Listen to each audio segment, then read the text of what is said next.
Good morning, children. Welcome to your EVS online class. Let's continue our chapter 1 Family Likes and Dislikes. In last class, we have learned about some special people. Let's continue with it and learn about some more special people today. First is Helen Keller. Helen Keller was visually, hearing and speech impaired. जो Helen Keller थी वो ना तो देख सकती थी ना वो सुन सकती थी और उन्हें बोलने में भी प्रॉब्लम थी. She spent years training herself to speak and read. उन्होंने काफ़ी सालों तक ट्रेनिंग की थी बोलने और पढ़ने के लिए. She grew up to be a writer and an inspirational speaker. वो जब बड़ी हुई तो वो एक बहुत बड़ी राइटर भी बनी यानी लेखिका और एक इंस्पिरेशनल स्पीकर यानी जो हमें प्रोत्साहित करती हैं ऐसी वो स्पीकर बनी. ठीक है, आपने शायद ब्लैक मूवी देखी होगी रानी मुखर्जी की जिन्हें संजय लीला भंसाली जी ने बनाया था एंड अमिताभ बच्चन जी उनके टीचर रहे थे. तो उनकी इन्हीं की स्टोरी पर रियल लाइफ स्टोरी पर वो मूवी बनी थी. अगर आपने नहीं देखी है तो अपने पेरेंट्स को कहिएगा, एक बार आपको दिखाएंगे. मैं थोड़ा सा और इनके बारे में बताती हूँ आपको. She was born normal. वो बिल्कुल जब पैदा हुई थी तब वो नॉर्मल थी. But when she was only 19 months old she was down with high fever. पर जब वो सिर्फ 19 months की थी तो उन्हें बहुत तेज़ बुखार हो गया. It caused her to become blind and deaf. और उसी की वजह से वो अंधी भी हो गई और डेफ भी हो गई यानी बहरी भी हो गई.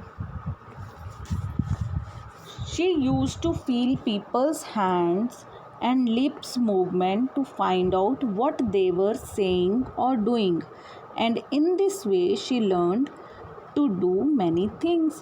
वो लोगों के मुंह पर, ठीक है, लिप्स पर और उनके हाथों पर हाथ वगैरह रख के देखती थी. उसी से वो देखती थी कि जज करती थी कि वो क्या बोल रहे हैं या क्या कर रहे हैं. उनकी टीचर थी एनी. ठीक है, her teacher Annie taught her to read by Braille system and to write using specially designed typewriter. और एनी नाम की एक लेडी थी जो उनकी टीचर थी. वो उनके साथ 50 साल रही और उन्होंने ही इन्हें ब्रेल सिस्टम से पढ़ना सिखाया और एक स्पेशल डिज़ाइन टाइपराइटर से इन्हें टाइपिंग करना भी सिखाया. ब्रेल स्क्रिप्ट होती है जिसे लुइस ब्रेल जो बहुत ही छोटी एज में मतलब 3 साल की एज में एक एक्सीडेंट के दौरान ब्लाइंड हो गए थे, अंधे हो गए थे. उन्होंने एक लैंग्वेज बनाई थी, स्क्रिप्ट बनाई थी जिससे अंधे लोग जो देख नहीं सकते वो कुछ भी पढ़ाई कर सकें. तो उसी स्क्रिप्ट के बारे में देखो. People who can not see, read और राइट यूज़ ब्रेल. जो लोग देख नहीं सकते, पढ़ नहीं सकते, लिख नहीं सकते उनके लिए ये लैंग्वेज बनी थी, सिस्टम बना था. In the Braille system there are 6 dots. आप ये देखिए यहाँ पर पिक्चर दिखाई हुई है आपको और हर कैरेक्टर के नीचे 6 डॉट्स हैं. ठीक है, which are arranged in particular patterns to represent the different alphabet of English. Alphabets नहीं होगा बेटा, ये अल्फ़ाबेट होगा क्योंकि एक ही अल्फ़ाबेट है इंग्लिश का A to Z. इसके अलग अलग लेटर्स हैं ये. ठीक है, 26 लेटर्स हैं. तो इन 26 लेटर्स को अलग अलग डॉट पैटर्न से रिप्रेजेंट किया गया है. जैसे देखिए एक सिंगल डॉट है तो A. B के लिए कैसे 2 बिल्कुल लगातार 2 ऊपर नीचे डॉट्स हैं. C के लिए साइड बाय साइड हैं तो D में 3 डॉट्स आ रही हैं. इस तरह देखिए हर एक लेटर में अलग अलग तरीके से डॉट्स लगी हुई हैं. सेम इसी तरह नंबर्स और पंक्चुएशन मार्क्स के लिए भी डॉट्स लगी होती हैं. In each pattern some dots are raised. और ये डॉट्स कुछ जो डॉट्स हैं जो डार्क कलर में दिख रही हैं ना उन्हें ऊंचा किया जाता है. ठीक है, वो ऊंची बनी होती है तो उन पर हाथ रखते हैं, जब टच करते हैं तो वो पता चल जाता है. People who use braille feel the dots to identify the letters. तो वो जब इसके ऊपर हाथ रखते हैं, टच करते हैं, तो वो फील कर पाते हैं कि ये कौन सा लेटर है। अब एक और पर्सनालिटी के बारे में पढ़ते हैं, Shri Ravindra Jain ji. Ravindra Jain was a famous Indian music composer and lyricist. ये बेटा गाने लिखते भी थे और उन्हें कंपोज यानी उन्हें म्यूज़िक भी देते थे। ही वॉज ऑल्सो ब्लाइंड, ठीक है, ही वॉज बॉर्न ब्लाइंड, ये पैदा ही ब्लाइंड हुए थे। He learned music from renowned musicians, बहुत ही फेमस म्यूजिशियंस जो संगीतकार थे, इन्होंने उनसे ही म्यूज़िक सीखा था।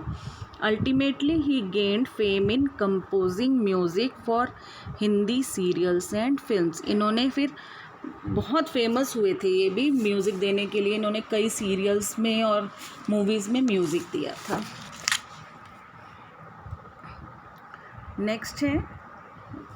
नेक्स्ट क्या इस लेसन के लास्ट फेमस पर्सनालिटी हैं जिनके बारे में हम पढ़ने लगे हैं। स्टीफन हॉकिंग, आपने शायद सुना भी होगा इनके बारे में, स्टीफन हॉकिंग के बारे में। He is a well known, he is नहीं, अब तो इनकी डेथ हो चुकी है। ये बुक जब छपी थी तो उस टाइम पर ही वॉज अलाइव, ठीक है, अब डेथ हो चुकी है उनकी। ये बहुत ही फेमस फिजिसिस्ट थे, भौतिक वैज्ञानिक थे ये, ठीक है। Despite being physically challenge he made a commendable contribution to the world of science. Physically challenge, इनको बेटा मोटर न्यूरॉन नाम की एक डिज़ीज़ थी जिसकी वजह से इनके दिमाग की जो नसें थी वो इनकी बॉडी को पूरी तरह से कंट्रोल करने के लिए हेल्प नहीं कर पाती थी। इनके मतलब हाथों पैरों पर कोई कंट्रोल नहीं था, जिसकी वजह से हमेशा व्हील चेयर पर ही रहते थे। और ऐसे होने के बावजूद भी इन्होंने बहुत ही सराहनीय, कमेंडेबल होते हैं, सराहनीय कंट्रीब्यूशन दिया था साइंस की दुनिया में, ठीक है। He is the recipient of world's highest awards in scientific research. और ये साइंटिफिक रिसर्च में जो बहुत बड़े बड़े अवार्ड्स होते थे उनमें इनका नाम दर्ज था। और ये पता है 7 लैंग्वेजेस जानते थे, एक नहीं दो नहीं, 7 लैंग्वेजेस की इन्हें नॉलेज थी। Was very famous, very nice person. अच्छा चलो अब आज का होमवर्क देखो। आपके बुक के पेज नंबर 9 पर एक एक्टिविटी गिवन है आपको। Activity A, make a picture of Braille script in the given space, ठीक है।